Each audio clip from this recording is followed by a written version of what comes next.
World Health Organization investigators spent 4 weeks earlier this year in and around Wuhan, China, to research the origins of the COVID-19 pandemic.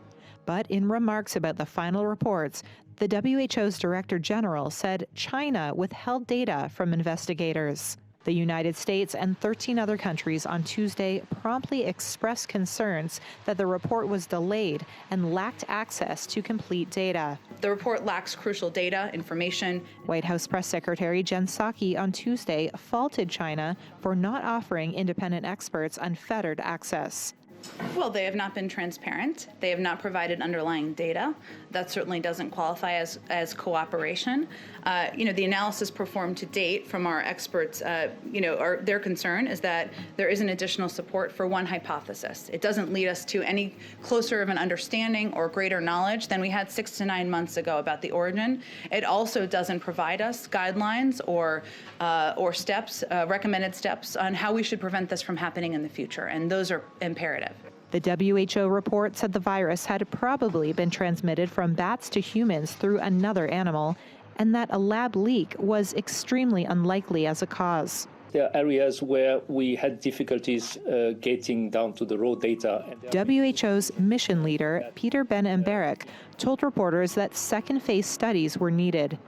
Good morning, hello, and welcome to wherever you're listening to us today. Leaders of 23 countries and the World Health Organization, WHO, on Tuesday backed an idea to create an international treaty that would help the world deal with future health emergencies similar to the coronavirus pandemic. The idea of such a treaty was mooted by the chairman of European Union leaders Charles Michel at a G20 summit last November and would ensure universal and equitable access to vaccines, medicines, and diagnostics for pandemics. WHO Director General Tedros Adhanom Ghebreyesus endorsed the idea at its governing body in January, but formal negotiations have not begun. The WHO has faced criticism for its handling of the COVID-19 pandemic and was accused by the former U.S. administration of President Donald Trump of helping China shield the extent of its outbreak. Speaking at the same news conference, Michael said COVID-19 has exposed weaknesses and divisions across societies, and it's now time to come together to build a pandemic defense for future generations. This Thai village is on heightened alert after airstrikes just over the border in Myanmar forced thousands to flee and raised the fear of armed clashes, following an escalation in the military's crackdown on anti-coup protesters. Jumi, who runs a restaurant in Thailand's northern Mae Hong Son province, says if something happens, they were told to grab their bags and escape. They have been drilled by the authorities and assistant village chief, teaching the villagers what they should do. Fighting has flared in recent days between the army and rebel forces in the east and north. Myanmar has 24 or so ethnic armed factions, and they control vast swathes of the country. Most agreed ceasefires in recent years. But now many anti-coup protesters want them to join forces and take on the ruling junta. Yord Serk is a Myanmar rebel general from a group called the Restoration Council of Shan State. At his base in Chiang Mai, northern Thailand, he agrees with the protesters that the groups must form a federal army. Unknown gunmen killed 3 female polio vaccination health workers in the Afghan city of Jalalabad on Tuesday, according to officials.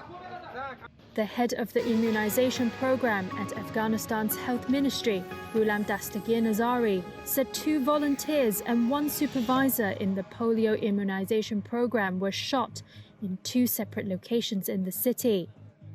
He added that around the same time, an explosion hit the entrance to the health department of the province of Nangarhar.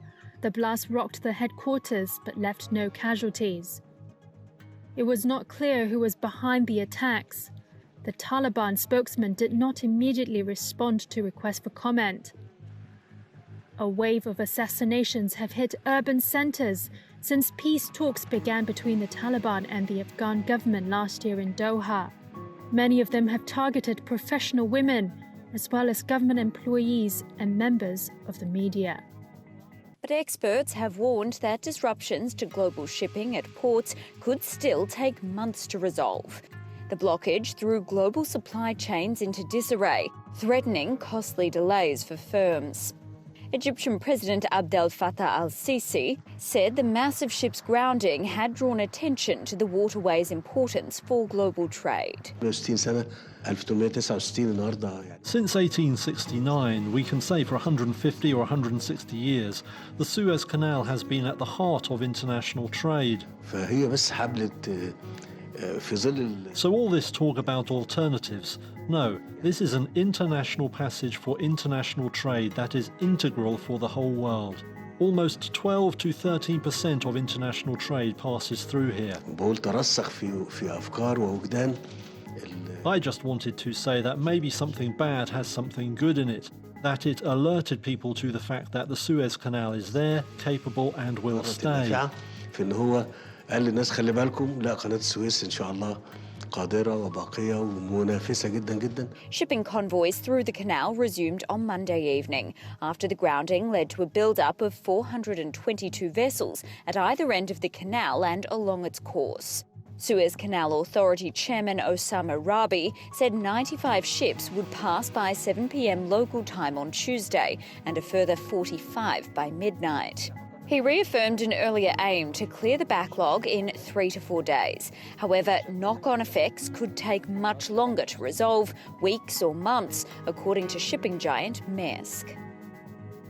T plus 545, we've just passed through 1 kilometer altitude, getting ready for the relay. A frozen webcast was the first sign a SpaceX flight did not go as planned on Tuesday. The second sign was the audio that followed. And the subsequent commentary did not bode well for a successful landing either.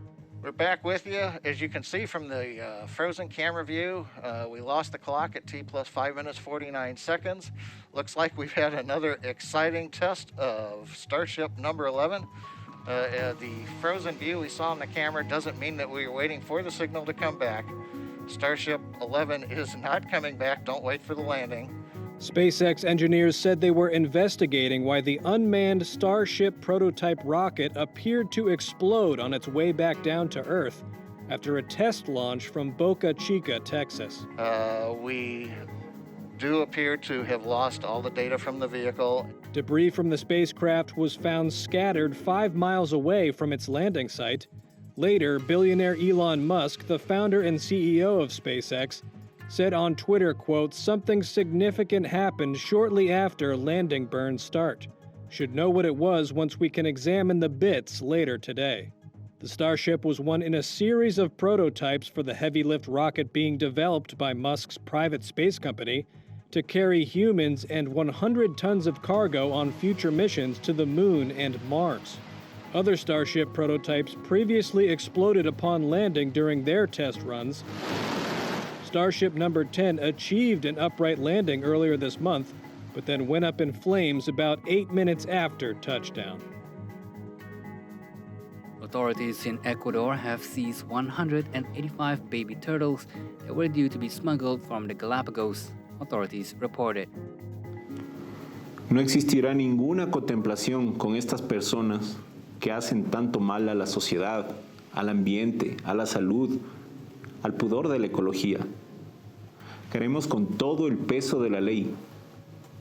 Como primera autoridad ambiental del Ecuador, estaré presto con todo lo que se deba colaborar con la Fiscalía y el resto de autoridades, con todo lo que nos pidan, puesto que esto ya no es solo un tema administrativo. According to officials, the baby turtles were wrapped in plastic in a suitcase at Baltra Airport. 10 turtles were found dead. Turtles from the Galapagos could fetch as much as $5,000 on the black market.